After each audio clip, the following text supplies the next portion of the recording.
Hello everyone, welcome to my YouTube channel. આજે આપણે અલ્પહસ્તક ઇજારો એટલે કે ઓલિગોપોલી વિશે સમજશું। એના લક્ષણો શું છે, એમાં કિંમત જડતા, ખાંચવાળી માંગરેખા અને પેઢીની સમતુલા એ આપણે જોશું। આનાથી પહેલાંના વિડીયોમાં આપણે પૂર્ણ હરીફાઈ, ઇજારો, ઇજારાયુક્ત હરીફાઈ એના વિશે પણ જોયું। હવે આપણે અલ્પહસ્તક ઇજારા વિશે જોશું। તો સૌથી પહેલાં આપણે પૂર્ણ હરીફાઈ, ઇજારો અને ઇજારાયુક્ત હરીફાઈ વિશે માહિતી મેળવી। પૂર્ણ હરીફાઈમાં અસંખ્ય ઉત્પાદકો છે, ઇજારામાં એક જ ઉત્પાદક હોય છે, જ્યારે ઇજારાયુક્ત હરીફાઈમાં અનેક ઉત્પાદક પેઢીઓ હોય છે।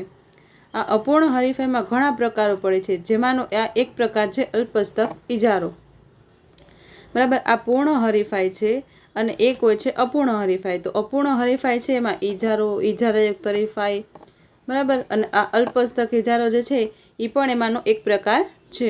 અલ્પહસ્તક ઇજારામાં ખૂબ જ ઓછી પેઢીઓ એટલે થોડી જ પેઢીઓ જે છે એ વસ્તુનું ઉત્પાદન કરે છે। તદુપરાંત આ પેઢીઓ બજારમાં કુલ પુરવઠા ઉપર પ્રભુત્વ ધરાવે છે, એટલે માર્કેટમાં કેટલી સપ્લાય કરવી એ આ પેઢી ડિસાઇડ કરે છે। આથી તેઓ કિંમત નક્કી કરનાર પેઢીઓ છે, એટલે માર્કેટમાં પ્રાઇસ કેટલી હશે એ પણ આ પેઢી જે છે એ ડિસાઇડ કરે છે। અહીંયા અલ્પહસ્તક ઇજારો એટલે શું કે માર્કેટમાં બહુ ઓછી પેઢી હોય એ અલ્પહસ્તક ઇજારો કહેવાય। જેમ કે આપણે વોડાફોન, એરટેલ, જીઓ એ ત્રણ જ કંપની જે છે એ નેટવર્ક ક્ષેત્રે કામ કરે છે, બરાબર। એના જે નેટવર્ક જે છે એ આખા દેશમાં ફેલાયેલા છે, બરાબર। તો એ જે છે અલ્પહસ્તક ઇજારો કહેવાય કે મોબાઈલ નેટવર્કનો ઇજારો જે છે એ વોડાફોન, જીઓ અથવા તો એરટેલ પાસે છે, બરાબર। એમાં ખૂબ ઓછી પેઢી હશે। આમાં મોનોપોલીની જેમ એક જ પેઢી નહીં હોય, આમાં 2 અથવા તો 3 પેઢી હશે, બરાબર। એને અલ્પહસ્તક ઇજારો કહેવાય। હવે આપણે આગળ જોઈએ અલ્પહસ્તક ઇજારાના લક્ષણો। પહેલું છે પરસ્પરાવલંબન। અલ્પહસ્તક ઇજારામાં પેઢીઓની સંખ્યા ઓછી હોય છે, તેથી દરેક પેઢી કુલ પુરવઠા ઉપર અમુક પ્રમાણમાં અંકુશ ધરાવે છે। બીજી પેઢી પુરવઠા વિશે કે ભાવ વિશે કયો નિર્ણય લે છે તેને વિશે પેઢીએ સતત જાગૃત રહેવું પડે છે। અહીંયા જે છે એ 2 પેઢી છે, બરાબર।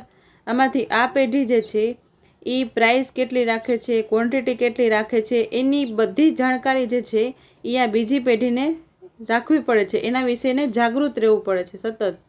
તેનું કારણ એ છે કે એ પેઢી તેની વસ્તુના ભાવ વધારે કે ઘટાડે તેની અસર બી, સી, ડી, ઈ વગેરે પેઢીઓ ઉપર પડે છે। ધારો કે એ પેઢી જે છે એ વસ્તુનો ભાવ જે છે એ વધારે છે, તો બાકીની પેઢી જે છે બી, સી, ડી, ઈ એને ફોલો નહીં કરે કે પ્રાઇસ વધારી તો હું પ્રાઇસ નહીં વધારું, એ પ્રાઇસ નહીં વધારે તો બધા કસ્ટમર એના પાસે વયા જશે। હવે આ એ પેઢી છે પ્રાઇસ વધારવાની જગ્યાએ અગર પ્રાઇસ ઘટાડશે તો આ બધાને ફોલો કરવું પડશે। જો એ ફોલો નહીં કરે, પ્રાઇસ નહીં ઘટાડે, તો એના બધા કસ્ટમર જે છે એ પેઢી પાસે વયા જશે ને। એટલે અહીંયા એમ કહેવા માંગે છે કે પરસ્પરાવલંબન એટલે પેઢીઓ એકબીજા ઉપર નિર્ભર હોય છે, એટલે એક પેઢી વસ્તુના ભાવ વધારશે કે ઘટાડશે તેની અસર જે છે એ બીજી પેઢીઓ ઉપર પડે છે, એટલે કે એ પેઢીઓ પણ ભાવ વધારે કે ઘટાડે એવું પણ બની શકે છે। એ જ રીતે વસ્તુની ગુણવત્તા, પેકિંગ, તેના માટેનું જાહેર ખબર ખર્ચ એટલે એડવર્ટાઇઝમેન્ટ કોસ્ટ વગેરે અંગે એક પેઢી દ્વારા લેવામાં આવતા નિર્ણયોની અસર એ બીજી પેઢીઓ ઉપર પડે છે। આ પરિસ્થિતિને પરસ્પરાવલંબન કહેવામાં આવે છે, બરાબર। અહીંયા અલ્પહસ્તક ઇજારામાં 2 પેઢી છે, ધારો કે એરટેલ અને જીઓ, એ 2 પેઢી છે। તો હવે એરટેલ જે છે એ પોતાના કસ્ટમરને આકર્ષવા માટે પ્રાઇસ ઓછી કરી નાખશે, તો આ જીઓને પ્રાઇસ ઓછી કરવી પડશે, અથવા જીઓએ પ્રાઇસ ઓછી કરી છે તો એરટેલે પ્રાઇસ ઓછી કરવી પડશે, બરાબર। આ એક આગળ પોલ સ્વિઝીનું મોડલ છે ને, એમાં પણ આ આવશે કે કેવી રીતના એક ફર્મ પ્રાઇસ વધારશે તો એને બીજું ફર્મ ફોલો નહીં કરે, બટ અગર પ્રાઇસ ઘટાડશે તો એને ફોલો કરવું જ પડશે, બરાબર। એટલે પ્રાઇસ રિએક્શન સાથે બીજી પેઢી જે છે એ પોતાના રિએક્શન આપે છે, એટલે પ્રાઇસ ઇન્ક્રીઝ કે ડિક્રીઝ થશે એની સાથે બીજી પેઢી એના રિએક્શન આપે છે, બરાબર।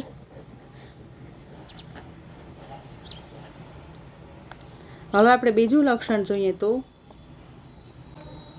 બીજું લક્ષણ છે અનિશ્ચિતતાની સ્થિતિ। પૂર્ણ હરીફાઈવાળા બજારમાં કે ઇજારામાં અથવા તો ઇજારાયુક્ત હરીફાઈવાળા બજારમાં પેઢી સમતુલા પ્રાપ્ત કરે છે. એટલે કે જ્યાં સીમાંત આવક અને સીમાંત ખર્ચ સરખા થાય ત્યાં પેઢી સમતુલામાં આવે છે. એટલે સીમાંત આવક એટલે MR = MC જે છે ત્યાં પેઢી જે છે એ સમતુલામાં આવે છે. પરંતુ આ અલ્પહસ્તક ઇજારામાં પેઢી સમતુલા હંમેશા પ્રાપ્ત કરે એવું હોતું નથી. આ અલ્પહસ્તક ઇજારામાં પેઢી જે છે એ સમતુલા પ્રાપ્ત કરે એવું હંમેશા નથી હોતું. બરાબર. એમાં તો સતત અનિશ્ચિતતા અને અસ્થિરતાની પરિસ્થિતિ હોય છે. આમાં બીજી પેઢી ઉપર ડિપેન્ડન્ટ રહેવું પડે છે ને, કે આ પેઢી શું નિર્ણય લેશે અથવા તો આ પેઢી શું નિર્ણય લેશે. એટલે એમાં અનિશ્ચિતતા જોવા મળે છે કે એ પ્રાઇસ વધારી પણ શકે છે અને ઘટાડી પણ શકે છે. આવી અનિશ્ચિતતાને કારણે અને અસ્થિરતાને કારણે આવી પરિસ્થિતિ હોય છે કે એ સમતુલામાં હોતી નથી. બરાબર. પેઢી જે છે એ હંમેશા સમતુલામાં હોતી નથી.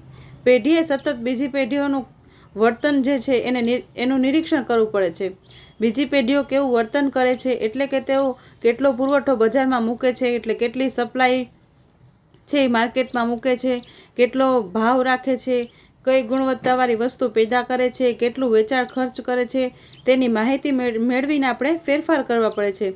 અહીંયા એરટેલ જે છે એ એડવર્ટાઇઝમેન્ટ કરે છે અથવા તો ભાવ કેટલો રાખે છે એ બધું જીઓને ખબર હોવી જોઈએ. બરાબર. એવી રીતના એને ભાવોમાં પણ ફેરફાર કરવા પડે છે, નકર બધા જ કસ્ટમર ત્યાં વયા જશે. એટલે હંમેશા મહત્તમ નફાને ધ્યાનમાં રાખીને જ નિર્ણયો લેવાય એવું હોતું નથી. વળી ઉત્પાદન અને કિંમત અંગેના નિર્ણયો વારંવાર બદલવા પડે છે. આમાં ઓલિગોપોલી મોડલ જે છે, અલ્પહસ્તક ઇજારાના મોડલ, એમાં બર્ટ્રેન મોડલ, પછી કુર્નોટ મોડલ, બરાબર, પછી એજવર્થ મોડલ, પછી આ ઉત્પાદન અને કિંમત અંગે નિર્ણયો વારંવાર બદલવા પડે છે, સ્ટેકલબર્ગ મોડલ. બરાબર. આ બધા જે છે એ મોડલમાં આ અલ્પહસ્તક ઇજારા વિશે જ કીધું છે કે ઉત્પાદક જે છે એ કેવી રીતના નિર્ણય લે છે. એનું તમને બ્રીફમાં છેલ્લે માહિતી આપી દઈશ આ બધા મોડલ વિશે, કે એમાં શું કહેવા માંગે છે બધા મોડલમાં. આપણે હવે ત્રીજું લક્ષણ જોઈએ તો સામૂહિક વર્તન. અલ્પહસ્તક ઇજારામાં કોઈ એક પેઢીનો અભ્યાસ કરવાનું મુશ્કેલ છે. તેમાં જેટલી પેઢીઓ છે તેટલી બધી જ પેઢીઓના વર્તનનો એકસાથે અભ્યાસ કરવાનો હોય છે. દાખલા તરીકે મોબાઈલ ફોન ઉત્પન્ન કરનારી 10 પેઢીઓ હોય તો એ પેઢીઓનો ઉદ્દેશ શું છે, તેમની વચ્ચે ખરેખર કેવો સંબંધ છે, કઈ પેઢીનું નેતૃત્વ બાકીની પેઢીઓ સ્વીકાર કરે છે, બધી જ પેઢીઓ વચ્ચે જોડાણ થાય છે કે કેમ, તેઓ બધા એકસાથે એનું વર્તનનું નિરીક્ષણ કરવામાં આવે છે. કોઈ એક પેઢીનો અભ્યાસ નહીં, પણ બધાનો સાથે જ બધી જ પેઢીઓના વર્તનનો એકસાથે અભ્યાસ કરવાનો હોય છે. બરાબર. હવે આપણે જોઈએ ચોથું, ભાવ નેતૃત્વ એટલે કે પ્રાઇઝ લીડરશિપ. આમાં અલ્પહસ્તક ઇજારામાં એક પ્રાઇઝ લીડરશિપનું મોડલ આવે છે. હવે આપણે જોઈએ ભાવ નેતૃત્વ એટલે શું. અલ્પહસ્તક ઇજારામાં ઘણીવાર કોઈ એક પેઢી વસ્તુનો જે ભાવ રાખે તેના અનુસંધાનમાં બીજી પેઢીઓ પોતાની વસ્તુને ભાવ નક્કી કરે એમ પણ બને કે એ પેઢીએ જે ભાવ રાખેલો એ જ પ્રમાણે બી પેઢી પણ પ્રાઇઝ રાખે છે. બરાબર. અનુસંધાને ભાવ નક્કી કરે છે એમ પણ બને છે. એટલે કે કોઈ એક પેઢી ભાવ નક્કી કરવામાં નેતૃત્વ લે છે. આવું નેતૃત્વ લેનારી પેઢી એ ભાવ નેતા અને ભાવ નિર્ણાયક પેઢી તરીકે ઓળખવામાં આવે છે.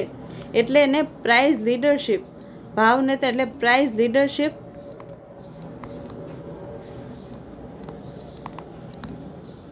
અને ભાવ નિર્ણાયક એટલે પ્રાઇસ ડિસિઝન મેકિંગ ફર્મ તરીકે ઓળખવામાં આવે છે.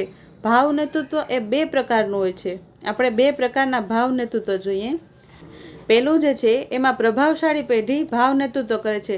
એટલે કોઈ મોટું ફર્મ જે છે પહેલાંથી જ માર્કેટમાં એન્ટર કરેલું છે, મોટા પ્રમાણમાં ઉત્પાદન કરે છે, એ પ્રભાવશાળી પેઢી જે છે એ કિંમત ડિસાઇડ કરે છે કે આ વસ્તુની પ્રાઇસ જે છે એ માર્કેટમાં આ હશે. એટલે પ્રભાવશાળી પેઢી જે છે એ ભાવ નેતૃત્વ કરે છે. બરાબર. જે પેઢીનું કદ મોટું હોય, કાળની કદ, જે પેઢીનું કદ મોટું હોય એટલે કે વધારે ઉત્પાદન કરતી હોય, એનું ખર્ચ ઓછું હોય અને વેચાણ માટે આક્રમક વલણ અપનાવતી હોય, એ પેઢી જો ભાવમાં ફેરફાર કરે તો બાકીની પેઢીઓ એને અનુસરે છે. એટલે એક પ્રભાવશાળી પેઢી છે એ મોટા પ્રમાણમાં ઉત્પાદન કરતી હોય, એને ખર્ચ ઓછું આવતું હોય અને વેચાણ માટે એ વધારે મોટા પ્રમાણમાં એડવર્ટાઇઝમેન્ટ કોસ્ટ કરતા હોઈએ, એ પેઢી જો ભાવમાં ફેરફાર કરશે, બરાબર, તો બાકીની પેઢીઓ એને અનુસરણ કરવું પડશે. નાની પેઢીઓ વસ્તુઓ કે સેવાઓના કુલ ઉત્પાદન કે કિંમત ઉપર અસર કરી શકતી નથી. અહીંયા જે પ્રભાવશાળી પેઢી હશે એ નેતૃત્વ એટલે લીડરશિપ કરશે. કોઈ નાની પેઢી હશે એ અહીંયા કિંમતને અથવા તો ઉત્પાદનને અસર કરી શકશે નહીં. હવે આપણે બીજું જોઈએ તો કોઈ પેઢી એટલી પ્રભાવશાળી ના હોય કે જેથી તે અન્ય પેઢીઓને પોતાની નક્કી કરેલા ભાવ સ્વીકારવાની ફરજ પાડી શકે, પણ તે બજારની પરિસ્થિતિને ધ્યાનમાં લઈને કિંમત રાખવાનું આડકતરું સૂચન બાકીની પેઢીઓને કરે છે. બરાબર. આમાં દાખલા તરીકે બજારમાં અછત પ્રવર્તી હોય તો કોઈ એક પેઢી જ્યારે કિંમત વધારવાની હિંમત ના કરતી હોય ત્યારે એક પેઢી ભાવ વધારે છે અને પછી બધી પેઢીઓ ભાવ વધારે છે. આમ બધી જ પેઢીઓ બજારની પરિસ્થિતિને અનુસાર વર્તન કરે છે. બરાબર. આમાં એવું છે કે કોઈ એક પ્રભાવશાળી પેઢી નથી. બરાબર. પણ હવે બજારમાં કોઈ વસ્તુનો ભાવ જે છે એ વધારવો પડશે એવું પણ વર્તન જે છે એ કરી શકે છે. કોઈ પેઢીએ કિંમત ન કરતી હોય તો એક પેઢી આવીને હિંમત કરશે, ભાવ વધારશે, તો બીજા બધાય પણ એને અનુસરણ કરી લેશે. અને આમાં એવું છે કે પ્રાઇસ વધારવાનું ડિસિઝન જે છે એમાં પોલ સ્વિઝીનું મોડલ છે, એમાં પ્રાઇસ વધારશે ને તો ફોર્મ જે છે એને ફોલો કરશે નહીં, એટલે પોતે પ્રાઇસ વધારશે નહીં. પણ અહીંયા એમ કહે છે કે કોઈ એક પેઢી હિંમત કરીને પ્રાઇસ, હવે અહીંયા કોસ્ટ વધારે આવે છે ને ઉત્પાદન કરવામાં કોસ્ટ વધારે આવે છે. હવે કોઈ પેઢી હિંમત નથી કરતી કે જો હું પ્રાઇસ વધારીશ ને તો પાછળનો નહીં વધારે તો કન્ઝ્યુમર એના પાસે વયા જશે, આના પાસે કાં વયા જશે કન્ઝ્યુમર. બરાબર. હવે કોઈ એક પેઢી આવે છે, બરાબર, એને હિંમત કરી કે ના મારો કોસ્ટ વધ્યો ને તો મારે તો પ્રાઇસ વધારવી જ પડશે, હવે નકર મારાથી ઉત્પાદન થશે નહીં. તો આ બાકીના બે છે એને કોસ્ટ વધારે આવતો હતો પણ એ હિંમત નહોતા કરતા. હવે આ એ પ્રાઇસ વધાર્યું તો એ બે જે છે એ પ્રાઇસ વધારી દેશે કારણ કે એને કોસ્ટ વધારે થાય છે. અહીંયા આપણે એવી રીતના સમજી શકીએ. પણ જ્યારે પોલ સ્વિઝીએ મોડલ આપેલું હતું એમાં એ કીધું હતું કે પ્રાઇસ વધારશે તો એને બાકીની પેઢીઓ જે છે એ ફોલો કરશે નહીં. એ એક આઈડિયલ સિચ્યુએશન દીધી હતી કે આવી આઈડિયલ સિચ્યુએશન હોઈ શકે, પણ રિયલ વર્લ્ડમાં એટલે આપણે વાસ્તવિક જગતમાં જોઈએ તો પ્રાઇસ ઇન્ક્રીઝ કરે એક પેઢી તો બીજી પેઢીએ પ્રાઇસ ઇન્ક્રીઝ કરી શકે છે. બરાબર. અને હવે પાંચમું એનું લક્ષણ જોઈએ તો ભાવ ચુસ્તતા. અલ્પસ્તક ઇજાની સ્થિતિમાં પેઢીઓ જે ચીજો ઉત્પન્ન કરે છે તેના ભાવ વારંવાર બદલાતા નથી, એટલે પ્રાઇસ જે છે એ સ્થિર હોય છે કે આટલી એને પ્રાઇસ ડિસાઇડ કરી દીધી, પ્રાઇસ સ્થિર છે. પેઢીઓ એકવાર ભાવ નક્કી કરે છે પછી લાંબા ગાળા સુધી એ જ ભાવને વળગી રહે છે. પેઢીના આ પ્રકારના વર્તનને ભાવ ચુસ્તતાનું વર્તન કહેવામાં આવે છે. એટલે કે કિંમતની સ્થિરતા, ભાવ ચુસ્તતા. બરાબર. આમ અલ્પસ્તક ઇજારામાં પેઢીઓ શક્ય હોય ત્યાં સુધી ભાવને સ્થિર રાખવાનું વલણ અપનાવે છે. આ અલ્પસ્તક ઇજારો છે એના બે પ્રકાર પાડવામાં આવે છે. પહેલો પ્રકાર છે નોન કોલ્યુઝિવ. નોન કોલ્યુઝિવ એટલે નોન કોલ્યુઝિવ એનો મતલબ એમ થશે કે બે પેઢી મળીને કામ નથી કરતી, બે જે છે એને ખબર છે કે બંને એકબીજા ઉપર ડિપેન્ડન્ટ છે તો પણ એ સાથે મળીને કામ નહીં કરે. બે જણા કોલ્યુઝન એટલે સાથે મળીને નહીં કરે. નોન કોલ્યુઝિવ એમાં જે છે એ 4 મોડલ આવશે. પહેલું મોડલ છે એ કુર્નોટનું મોડલ આવશે. બીજું મોડલ કુર્નોટનું મોડલ જે છે એ 1838માં આવેલું. આ હું તમને ક્રોનોલોજી વાઇઝ જ કહું છું એટલે યુજીસી નેટની એક્ઝામમાં પણ પૂછાય તો તમે કરી શકો. પછી બીજું છે બર્ટ્રેન મોડલ, એ 1883માં. અહીંયા આનું ઉલટું આવી રીતના તમે યાદ રાખી શકો. પછીનું મોડલ છે સ્ટેકલબર્ગ.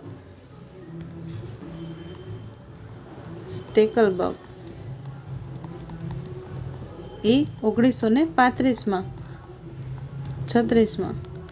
અને પછીનું મોડલ છે ખાંચવાળી ડિમાન્ડ રેખા, ખાંચવાળી માંગ રેખાનું મોડલ, એ પોલ સ્વિઝી 1939. આ જે છે એ નોન કોલ્યુઝિવ એટલે સાથે મળીને કામ નથી કરતા. એ ઇજારોના જે મોડલ આપેલા હતા એ મેં તમને ક્રોનોલોજી વાઇઝ કરી દીધા. બરાબર. આ નોન કોલ્યુઝિવ અને કોલ્યુઝિવ ઓલિગોપોલીની વાત કરશું આપણે જ્યારે, તો એમાં જે છે એ 2 મોડલ આવશે.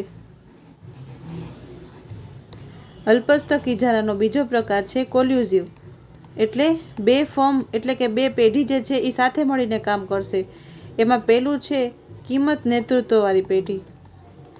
આપણે અમારા લક્ષણોમાં જોયું ને એવી રીતના કિંમત નેતૃત્વ, એમાં ઓછી કિંમતવાળું એટલે કે લો કોસ્ટવાળું ફર્મ, અને બેરોમેટ્રિક. બેરોમેટ્રિક એટલે કયું? પ્રભાવશાળી.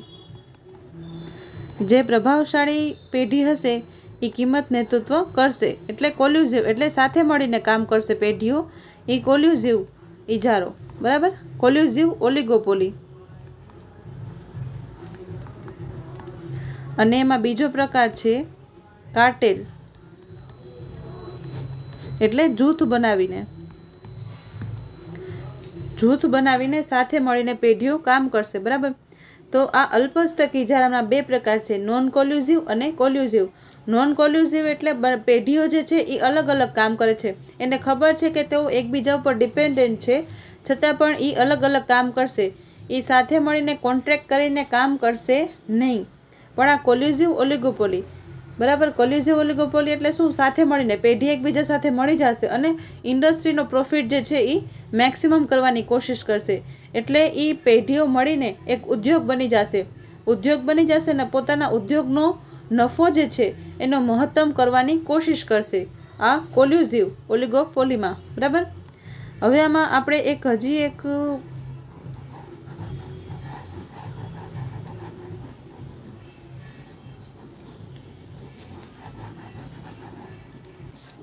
અલ્પસ્તક ઇજારો. તો આમાં આપણે હજી એક વસ્તુ સમજવાની છે, કન્જેક્ચરલ વેરિએશન.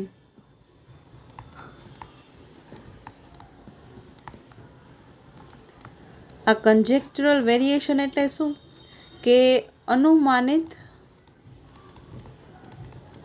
વિચલન.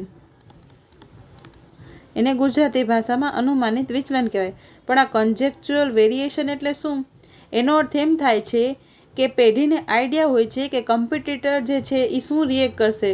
જો હું આ પ્રાઇસ રાખીશ અથવા તો હું આ આઉટપુટ રાખીશ અને હું આઉટપુટ ચેન્જ કરીશ તો સામેની પેઢી જે છે એ શું રિએક્ટ કરશે એ મને ખબર છે.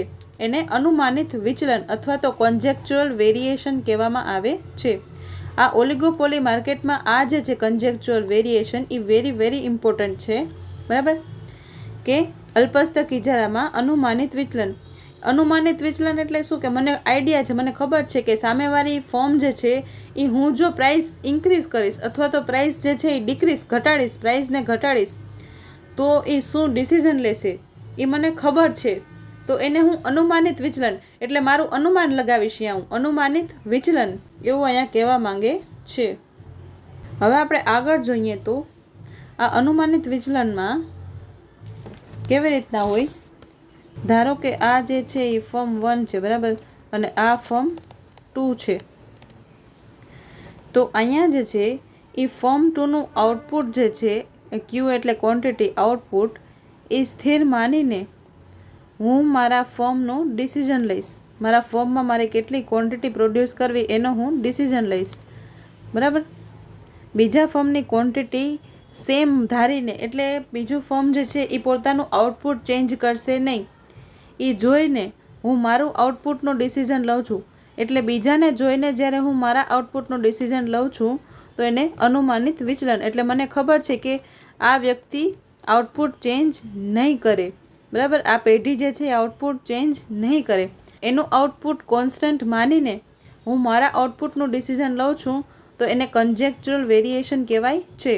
આ કન્જેક્ચરલ વેરિએશન જે છે એ આ ક્વોન્ટિટી સ્થિર ધારવાનું એ કુર્નોટ મોડલમાં હતું. બરાબર, કુર્નોટ મોડલમાં. અને જ્યારે આપણે પ્રાઇઝની વાત કરશું કે બીજું ફર્મ જે છે એનું પ્રાઇઝ આપણે કોન્સ્ટન્ટ માનીને કે એ પ્રાઇઝ જે છે એ આના જ રાખશે અને આપણે આપણો પ્રાઇઝનો ડિસિઝન લઈએ. બરાબર, એને પણ કન્જેક્ચરલ વેરિએશન કહે કે અનુમાનિત વિચલન. આપણે એને ક્વોન્ટિટી અને પ્રાઇઝની જાણકારી હોય એવું કન્જેક્ચરલ વેરિએશન એટલે એમાં અનુમાન કરવામાં આવે છે. આ બીજા ફર્મ જે છે એની પ્રાઇસ સ્થિર માનીને એક ફર્મ જે છે એ પોતાનો ડિસિઝન લે છે. આવું બોર્ટ્રેન મોડલમાં કહેવામાં આવેલું છે, બોર્ટ્રેન મોડલ. અને કુર્નોટ મોડલમાં આ ખાસ યાદ રાખવાનું છે. બરાબર, અને આપણે ત્રીજું જોઈએ તો હજી